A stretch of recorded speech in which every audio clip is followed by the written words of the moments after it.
As the sun sets on another beautiful day in Brighton, you and your family sit on the beach. The waves crash against the pebbles, the sun warm on your skin. It's perfect. Until you look up and see the rotting corpse of the West Pier, once a magnificent piece of history, now a limp reminder that time marches forward, leaving us all behind. It's hard to believe I'm standing on the ruins of the West Pier. Because I'm not. Many people think that the West Pier burned down during 1975, but they couldn't be more wrong. To be completely honest, I wasn't even born when it burnt down, and I'm not qualified to talk about it. But I want to first, so let's take a peer into history.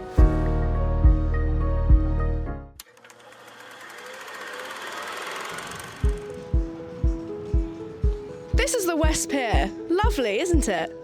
Built in 1866 by Eugenius Birch, the pier was one of many built around the UK during this time. Blah, blah, blah. Speed it up. We've only got 7 minutes. Fine. Start the clock.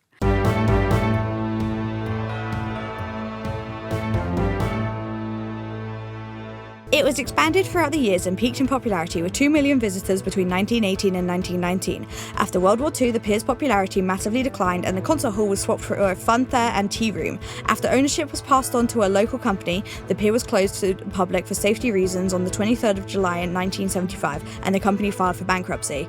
The pier began to slowly decay until the 28th of March when the pavilion caught fire. There were discussions of the repairment of the pier until the second fire took place on the 11th of May, destroying the concert hall and leaving only the bones.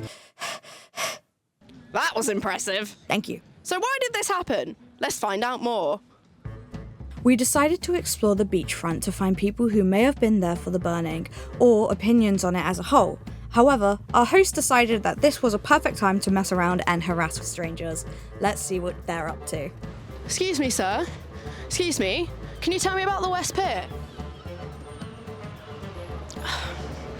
I guess he's camera shy. Excuse me? Excuse me, sir. What do you think the pier looked like? The West Pier? What do I think it looked like? Yeah, did it look like that? The fuck do you think it looked? Yes, it looked like that. Who did it? What do you mean, who did it? Who burnt the pier down? Why are you asking me? Why would I? Was it you? Why would I know? Was it you?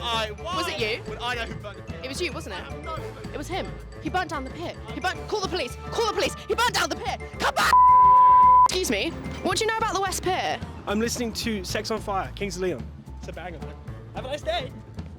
What? I love my job. Please don't fire me. You're fired.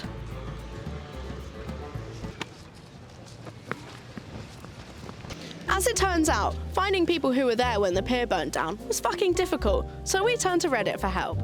Between posts about that one arsehole on North Street and cyclists who don't know that the cycle lane is next to the pavement, we found users who said this.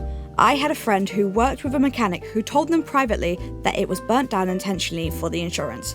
Another said, I was selling flip-flops on the West Pier market on one of those days it caught light. I sold less flip-flops that week. And with that, we decided to delete our accounts and never touch Reddit again. It's almost unbelievable that before cavemen invented fire over 2 million years ago, nothing ever burnt down. But now, thanks to them, we have light bulbs and council tax. What has the council tax got to do with the... Back in my day, I used to be a youth. I had dreams of being a famous actor, but now I'm stuck here doing a stupid university documentary. And moving on to the conspiracy theories. The most common theory known to Brighton's residents is the Nobles theory. Many believe that Nobles, the owner of the Palace Pier, were threatened by the prospect of the West Pier being restored and reopened. To solve this, they hired some people to set alight what remained of it, making restoration impossible. The other option for this theory is that the owners of the pier decided to burn it down to make an insurance claim due to the closure and the public distaste for the structure. The first attempt failed, so they attempted it again successfully. A third option for this is that companies around the area felt threatened by rumours of a grant to restore the pier, that as it could affect business, as well as public distaste for the structure. Many believe that a terrorist attack was intended for the Palace Pier and miscommunication led to the destruction of the West Pier. Another theory in which a few residents of Brighton believe is the squatters theory. Those who used the pier as shelter may have conducted the fire through accidental causes. This one is unlikely because the pier was almost entirely inaccessible from the ground. The final theory is the most likely: natural causes. The combination of sun through the pier windows, weakened wood, and built up layers of bird excrement caused the fire. Now that we've laid out all the facts, we leave it to you to decide what happened, even though it was obviously arson. Allegedly. Whatever. A grand piece of history burnt down way after its prime. Perhaps a metaphor for the destruction of society and the burnt bridges between generations.